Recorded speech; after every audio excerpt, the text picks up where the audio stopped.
இங்கே ஒரு பொண்ணு அவளோட ஹஸ்பண்ட் கிட்ட சண்டை போட்டுக்கிட்டு வீட்டை விட்டு போகிறா. போய் டோரை ஓப்பன் பண்ணி பார்த்தா ஃபுல்லாக அங்கே ஏதோ செவுரு மாதிரி இருக்குது. சரி ஜன்னலை பார்க்கலான்னு ஜன்னலை திறந்து பார்த்தா அங்கேயும் செவுரு மாதிரி இருக்குது. இவங்களுக்கு ஒன்றுமே புரியல. அதை ஓட்டை போட்டு பார்க்கலான்னு ட்ரில் போட்டு ட்ரை பண்ணி பார்க்குறாங்க. ஆனால் அந்த செவுத்துல ஒரு சின்ன கீறல் கூட விழலை. சரின்னு பக்கத்து வீட்டு செவுத்தை உடச்சிக்கிட்டு பக்கத்து வீட்டு இருக்கிறவங்ககிட்ட ஹெல்ப் கேட்கலான்னு போனால் அங்கேயும் அந்த செவுரு தான் இருக்குது. அப்போ தான் ஒரு விஷயம் ஞாபகத்துக்கு வருது. அந்த பில்டிங் 1890 உலகப்போர் சமயத்தில் குண்டு வீச்சிலேருந்து தங்களை பாதுகாக்கிறதுக்காக பேஸ்மெண்ட்டில் ஒரு ஷெல்டரை கட்டியிருக்கிறாங்க. அந்த ஷெல்டருக்கு போயிட்டா அங்கேருந்து சுரங்கம் பாதை வழியாக தப்பிச்சு போயிடலான்னு அவங்க இருக்கிற ஃப்ளோரை பொழந்துக்கிட்டு கீழே போகிறாங்க. அங்கே ஒரு பெரியவரும் ஒரு பொண்ணும் இருக்கிறாங்க. அவங்கக்கிட்ட இந்த பிளானை சொல்லி அவங்களையும் கூட கூப்பிட்டுக்கிறாங்க. அங்கே ஒரு ஸ்மோக் டிடெக்டர் மாதிரி ஒன்று இருக்குது.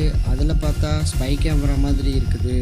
இது உங்களோட தான்னு கேட்குறாரு. அதுக்கு இந்த அப்பார்ட்மெண்ட் ஓனர் தான் ரெனோவேஷன் ஒர்க் அப்போது மாட்டினாருன்னு சொல்கிறாரு. பக்கத்து செவத்தை உடச்சிக்கிட்டு அந்த ஓனர்கிட்டயே கேட்கலான்னு போகிறாங்க. ஆனால் அங்கே அவரோட 2 கையையும் வெட்டி யாரோ சாவடிச்சு போட்டுருக்குறாங்க. அங்கேருந்து உடச்சிக்கிட்டு அடுத்த ஃப்ளோர் போனால் அங்கே ஒருத்தன் இருக்கிறான்.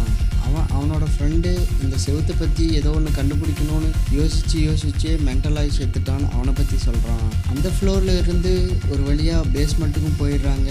அங்கே இருக்கிற அந்த ஷெல்டரையும் கண்டுபிடிச்சிட்றாங்க. அந்த ஷெல்டரோட டோரை உடச்சி அந்த கதவை திறந்து பார்த்தா அங்கேயும் அந்த செவுரு தான் இருக்குது. எல்லாருக்கும் பயங்கர கோபம் வருது. அந்த இடத்துலேருந்து எப்படி தப்பிச்சு வெளியே வராங்கன்னு நெக்ஸ்ட் வீடியோவில் பார்க்கலாம். இந்த வீடியோ பிடிச்சிருந்தா லைக் பண்ணுங்கள், கூடவே சப்ஸ்கிரைப் பண்ணிடுங்க.